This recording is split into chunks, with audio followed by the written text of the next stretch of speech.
Good morning, children. Welcome to English class. Children, till now we have studied the summary, the setting, and the plotting of this play. Now we will read the explanation of the lines. Now, as you all know, that the plot of Merchant of Venice is extremely complex. Shakespeare had fashioned four distinct plots into an organic whole. The main plot of the play has the Bond story, while the subplots include many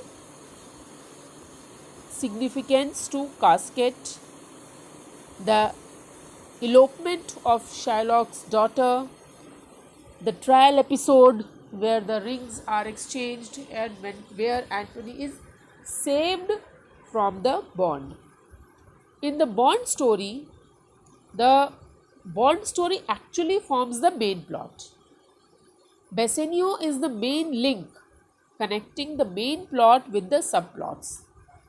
He is a frivolous young man who, after recklessly wasting his wealth, seeks help from his best friend Antonio, who is a wealthy merchant of Venice and his intimate friend.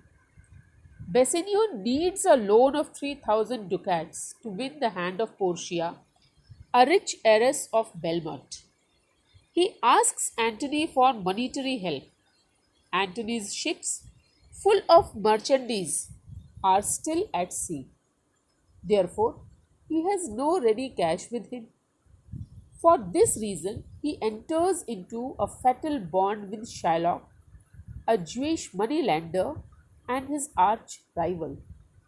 It is clearly specified in the bond that if the said amount is not repaid within 3 months, Shylock would have as penalty a pound of Antonio's flesh cut out from near his heart. Now, in the following slides, we will come to know what were the terms and conditions and how they actually tried to come to terms with it. Shylock. These are the dialogues of Shylock when Antonio and Bassanio come to meet him in relation to the lending of money. Ho, ho, ho! No, no, no! My meaning in saying he is a good man is to have you understand me that he is sufficient. Shylock says, my intention in telling you that he is a reliable man is to tell you that his surety is sufficient. Yet his means are in supposition. He hath an argosy bound to Tripolis, another to the Indies. I understand moreover upon the Rialto. He hath a third at Mexico, a fourth for England, and other ventures he hath squandered abroad. Yet his resources are at risk. Shylock very well knows that the ships of Antonio have gone abroad for business purposes, and he has something fishy cooking up in his mind. We know that Antonio treats Shylock in a very inferior manner, and Shylock thinks that this is my opportunity to take my revenge from Antonio. He says, yet his resources are at risk. He has one ship sailing for Tripoli and another for the Indies.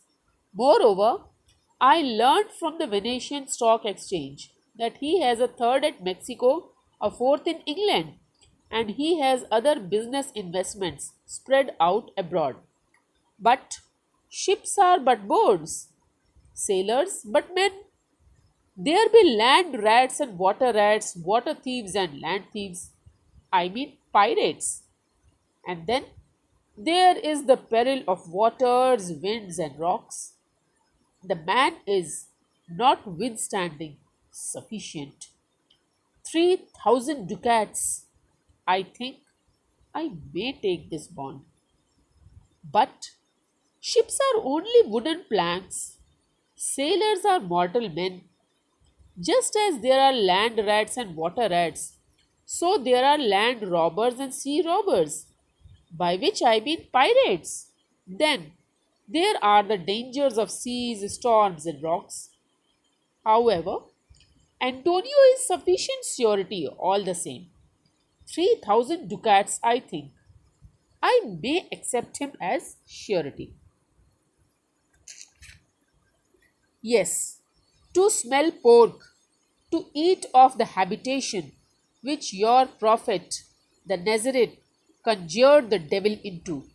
I will buy with you, sell with you, talk with you, walk with you, and so following. But I will not eat with you, drink with you, nor pray with you. What news on the Rialto? Who is he comes here? What? To smell pork, to eat the meat of the animal into which Jesus of Nazareth put the devil. I am prepared to buy and sell with you, talk to you or walk with you and do many of the other things. But I will not eat with you, drink with you, or pray with you. What is the news on the Venetian Stock Exchange? Who is he that cometh?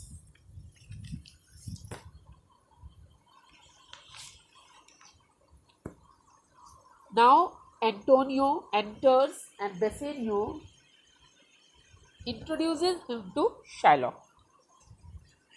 How like a fawning publican he looks.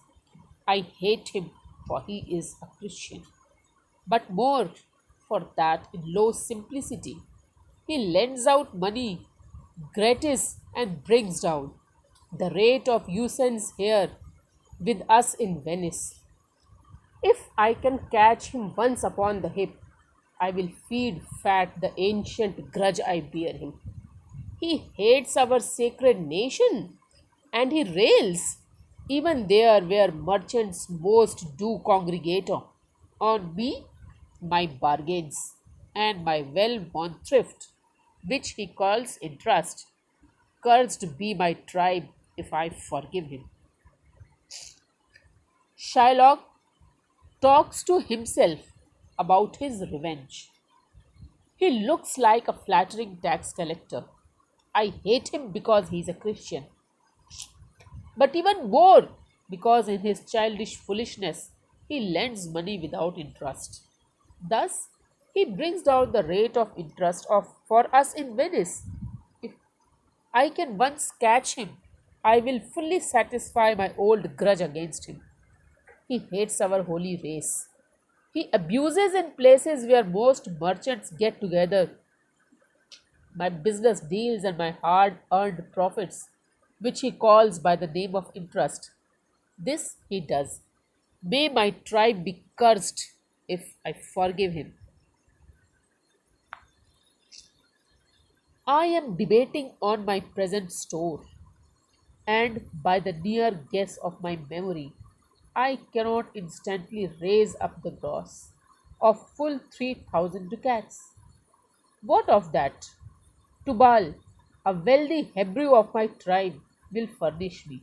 But soft, how many months do you desire? Rest you fair, good signor. Your worship was the last man in our mouths. I am calculating how much cash I have at present. As far as my memory goes, I cannot immediately raise the full sum of 3,000 ducats. That does not matter.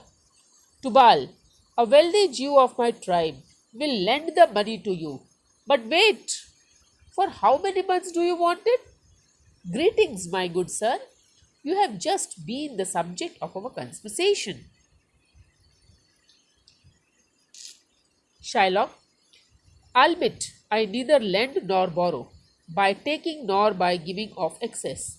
Yet, to supply the ripe wants of my friend, I will break a custom.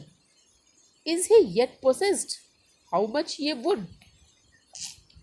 Antonio says, Shylock, I neither lend nor borrow, taking another man's spare money nor giving my own to anyone. However, in order to meet the immediate needs of my friend here, I shall break my habit.